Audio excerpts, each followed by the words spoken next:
Serial तुमसे तुम तक के आने वाले एपिसोड में दर्शकों को मिलने वाला है इमोशंस, दर्द, गलतफहमियों और किस्मत के खेल से भरा हुआ जबरदस्त ड्रामा। कहानी अब ऐसे मोड़ पर पहुंच चुकी है जहां हर किरदार की जिंदगी पूरी तरह उलटने वाली है।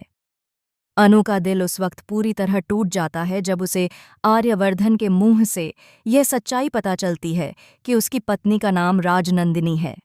लेकिन अनु ये पूरी बात सुन ही नहीं पाती और अधूरी सच्चाई को ही पूरी सच्चाई मान लेती है।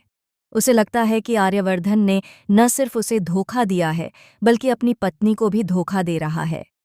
खुद को एक शादीशुदा औरत की जिंदगी में आई दूसरी औरत मानकर अनु अंदर ही अंदर टूट जाती है। उसे यह एहसास होता है कि उसने एक शादीशुदा आदमी से प्यार करके बहुत बड़ा पाप कर दिया है। इसी ग्लानि में डूबी अनु यह फैसला कर लेती है कि वह राजनंदिनी से मिलकर अपने पापों का पश्चाताप करेगी और उससे माफ़ी मांगेगी। लेकिन दोस्तों, ये सब होना नामुमकिन है क्योंकि राजनंदिनी तो इस दुनिया में है ही नहीं। राजनंदिनी की मौत हो चुकी है और सबसे बड़ा ट्विस्ट ये है कि राजनंदिनी ने ही अनु के रूप में पुनर्जन्म लिया है, जिसकी सच्चाई से अनु खुद अनजान है। वहीं दूसरी तरफ आर्यवर्धन भी बेहद दुखी और टूट चुका है। उसे लगता है कि उसने अनु को अपनी जिंदगी का सबसे बड़ा सच बता दिया है और अब अनु उसे कभी माफ़ नहीं करेगी, कभी अपनाएगी नहीं। उसका डर अब हकीकत बनता नजर आ रहा है। तभी कहानी में एक बार फिर होती है सिद्धि माता की रहस्यमयी एंट्री।